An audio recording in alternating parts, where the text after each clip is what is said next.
સાંધાનાવાની સમસ્યામાં જો આપણે ધીરજથી દવા કરીએ તો કેટલો સારો ફાયદો થઈ જતો હોય છે અને કેટલી હદે જે છે એ દવામાં ધીરજ રાખવાની જરૂર પડે છે આનો રિવ્યૂ આપણી સામે કહેશે.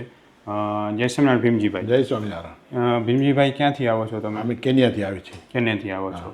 તો આવડા હજારો કિલોમીટર દૂર કેનિયા છે અને ત્યાંથી આપણી હોસ્પિટલની જાણ તમને કઈ રીતે થઈ? ઓનલાઈન ઉપર બરાબર છે. તો જેમ ઓનલાઈનમાં દરેક વ્યક્તિને ફાયદો અનુભવાતો હતો આપણા વિડીયોમાં ને એમાં, તો એ ફાયદો તમને પણ લાગ્યો? એમ એવો ને એવો જ સારો જેવો ફાયદો લાગ્યો મને. સારો એવો ફાયદો લાગ્યો. તો શું તકલીફ હતી ભીમજીભાઈ કહેશો? જોઈન્ટ્સનો બહુ પ્રોબ્લેમ હતો. હા, જોઈન્ટ્સમાં શું થતું? જોઈન્ટ્સના બધા હાથ પકડાઈ જતા હતા, પગના ઘૂંટણ પકડાઈ જતા હતા. હા બરાબર. ત્યાં તમે જ્યારે કેનિયામાં બતાવ્યું તો એને શું નિદાન કર્યું હતું વિલાયતી ડૉક્ટરે? આર્થરાઇટિસ છે એની. આર્થરાઇટિસ છે, બરાબર છે. એટલે ભીમજીભાઈને જે છે એ વાની સમસ્યા શરૂ થઈ હતી. કેટલા વર્ષથી આ પ્રોબ્લેમ શરૂ થઈ હતી તમને? લગભગ 1.5 વર્ષથી હતો. 1.5 વર્ષથી હતો. અને પછી જ્યારે તમે ડૉક્ટરને બતાવતા તો તમને શું રોજ પેઇન કિલર ખાવી? પેઇન કિલર આપતા. તો એ પેઇન કિલર રોજ ન લ્યો તો શું થતું? તો દુખાવો પાછો એમને થઈ જતો. દુખાવો શું, કેવો દુખાવો થતો? એટલો દુખાવો, બહુ દુખાવો થતો. હાથ એકદમ પકડાઈ જાય, સીધા ન થઈ શકે, કઈ પકડી ન શકીએ હાથેથી. કામકાજ કરવામાં શું મુશ્કેલી? કામકાજ તો કરી જ ન શકતા. જ્યારે ઠંડી હોય ત્યારે કામકાજ કરી જ ન શકતા. કાંઈ કામકાજ ન કરી શકતા. કેવું થાય? એમ એકદમ સારું જકડાઈ જાય? જકડાઈ જાય એકદમ. શરીર બેઠા આપણે બહુ ઠંડી હોય તો ઊભા જ નથી શકો તમે. સોજા આવી જાય. સોજા આવી જાય. તમારે કેનિયામાં તો ભેજવાળું વાતાવરણ છે તો સતત દુખાવા, ઠંડક થાય તો બહુ ભેજને કારણે ઠંડક. જ્યારે વરસાદની સિઝન હોય ત્યારે આપણે કામ જ ન કરી શકીએ. લેટ્સ સે 10 વાગે કે 11 વાગે વરસાદ ચાલુ થઈ જાય એટલે આપણું પૂરું થઈ જાય. કામ ન થાય. કામ જ ન થાય પછી. બરાબર છે. એટલે એને કારણે લાઈફ સ્ટ્રેસ ઘણું રહેતું હશે, કામકાજ બરોબર નથી થતું. હા. પછી જ્યારે તમે અહીંયા આવ્યા અને આપણે જે છે એ રેગ્યુલર 7 દિવસ પંચકર્મ સારવાર કરી અને છેલ્લા 12 મહિનાથી દવા ચાલુ છે, બરાબર? 12 મહિના ચાલુ છે. તો રેગ્યુલર 7 દિવસની પંચકર્મ સારવાર અને 12 મહિનાની દવામાં તમને અત્યારે કેટલો ફાયદો લાગે છે અને શું થઈ ગયું? પંચકર્મ ક્રિયા કર્યા પાછળ મને બહુ સારું થઈ ગયું. હવે ઓલી પેઇન કિલર લેવી પડે છે કે ના? હવે કોઈ દિવસ પેઇન કિલર નથી લેવી. હવે ચોમાસું આવે તો બીજી કોઈ દવા ચાલુ જ નથી અત્યારે. આ જ છે ખાલી. આ જ છે. અને ચોમાસું આવે તો કામ કરી શકો છો? કરી શકીએ છીએ અત્યારે. બરાબર. પહેલાં જેટલી એફિશિયન્સીથી કામ કરી શકતા એટલી એફિશિયન્સીથી કામ કરી શકો છો? અત્યારે ઓલમોસ્ટ સેમ જ છે. બરાબર છે. એવું નથી કે આર્થરાઇટિસને કારણે કામ? ના, એવું નથી હવે. બરાબર છે. કામ તો બધું કરી શકીએ છીએ અત્યારે. હું ડૉક્ટર વિશાલ પંડ્યા, એક MD આયુર્વેદ ડૉક્ટર છું. મેં મારો 10 વર્ષ સુધીનો MD આયુર્વેદનો અભ્યાસ જામનગરની વિશ્વ પ્રસિદ્ધ આયુર્વેદ કોલેજમાંથી કરેલો છે. 2011થી એટલે કે છેલ્લા 13 વર્ષથી હું ગાંધીધામ કચ્છ ખાતે NABH માન્યતા પ્રાપ્ત પંચકર્મ આયુર્વેદ હોસ્પિટલ ચલાવું છું. અમે 2 રીતે સારવાર કરતા હોઈએ છીએ.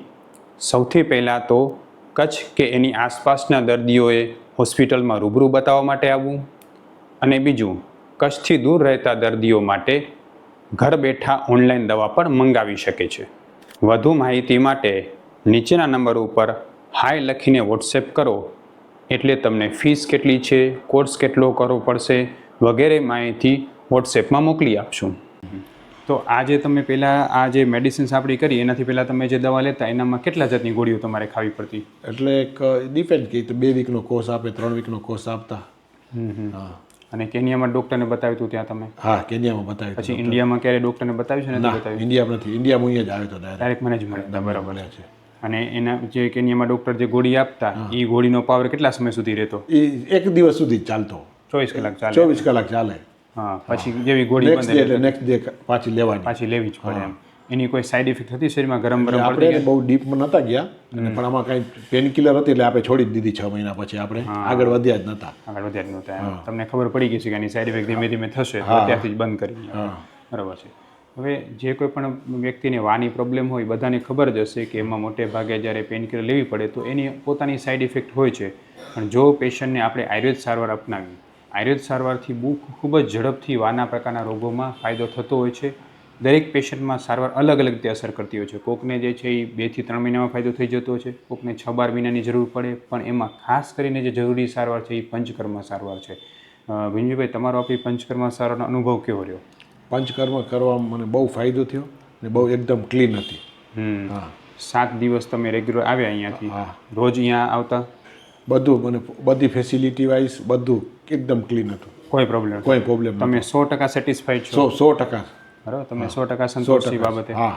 બરાબર છે. હવે એક વસ્તુ ખાસ તમને પૂછવાની છે કે તમે જે પંચકર્મ પહેલાં તમે જે દવા લેતા આપણી પાસેથી આપણી જ દવા ચાલતી પણ પંચકર્મ પહેલાં જે લેતા અને પંચકર્મ પછી લેતા તેમાં જલ્દી ફરક પંચકર્મ પછી વધારે પડવાનો શરૂ થયો? હા, પંચકર્મ પછી તો ટોટલી શાંતિ જ ડે બાય ડે વધતી જ જઈ.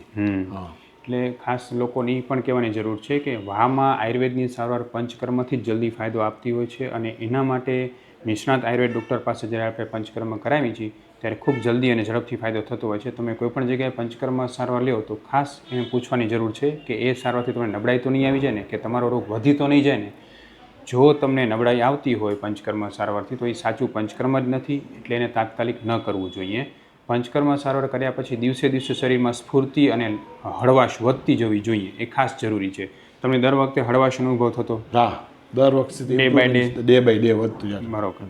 અને આમ પહેલાં તમને તમારો કોઠો ગરમીનો ખરો કા પેટમાં ગરમી જલ્દી થઈ જાય? હા, ગરમી. બરાબર છે. આમ બીજું કંઈ ગરમ ખાવ તો ગરમ પડતું હશે તમને? હા. આપણી દવા ક્યારે ગરમ પડી? ના, ગરમ નથી પડી. બરાબર છે. ખાસ એ પણ કહેવાનું છે કે આયુર્વેદ સારવાર ગરમ છે એવું ઘણા લોકો માનતા હોય છે, પણ આપણી જે આયુર્વેદ સારવાર છે કોઈને ગરમ નથી પડતી હોતી. તમને કોઈ પણ જગ્યાએ આયુર્વેદ સારવાર લ્યો છો, તમે ઘરે કોઈ આયુર્વેદનું ઔષધિ લેતા હો, મેડિકલ સ્ટોરમાંથી લેતા હો, કોઈ ડૉક્ટર પાસે લેતા હો, જો તમને એ દવા ગરમ પડે છે તો તાત્કાલિક એ દવા બંધ કરો, નહીંતર મોટું નુકસાન થઈ શકે છે. આપણી અહીંયાની આયુર્વેદ સારવાર કોઈને ગરમ નથી પડતી હોતી, કારણ કે આપણે પ્રકૃતિ પ્રમાણે આયુર્વેદની સારવાર કરીએ છીએ. એટલે આપણી આયુર્વેદ સારવાર એવા લોકો માટે ખાસ ઉપયોગી છે જે લોકો એમ કહેતા હોય કે મને આયુર્વેદની દવા ગરમ પડે છે. એટલે જો તમને આયુર્વેદ દવા ગરમ પડતી હોય તો તમે અમારો સંપર્ક કરી શકો છો. અમે ઓનલાઈન અને ઓફલાઈન બંને રીતે દવાઓ કરતા હોઈએ છીએ.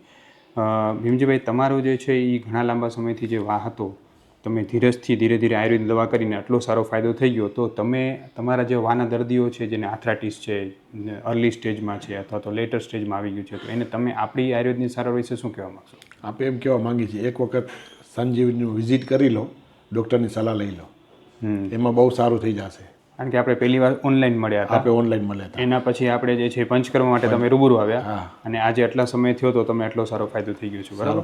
અને જે જકડાટની બધું ટોટલી રિમૂવ થઈ ગયું, જકડાશ તો સાવ રિમૂવ થઈ ગયું છે. અને વર્ક પણ એકદમ નોર્મલ થવાનું શરૂ થયું જે પહેલાં તમે ન કરી શકતા. બીજી એવી કઈ કઈ વસ્તુમાં તમને સારું લાગવા માંડ્યું કે જે પહેલાં તમે ન થતું ને હવે એટલા વધારે સારું લાગે? સ્ટ્રેન્થમાં છે, બધામાં? બીજી બધું તો નોર્મલ હતું, પણ આજે વધારે આપણે જોઈન્ટ્સના બહુ પ્રોબ્લેમ હતા, એ અત્યારે સાવ નોર્મલ થવાના શરૂ થઈ ગયા, બરાબર? ખૂબ ખૂબ ધન્યવાદ. જય સ્વામિનારાયણ. જય સ્વામિનારાયણ.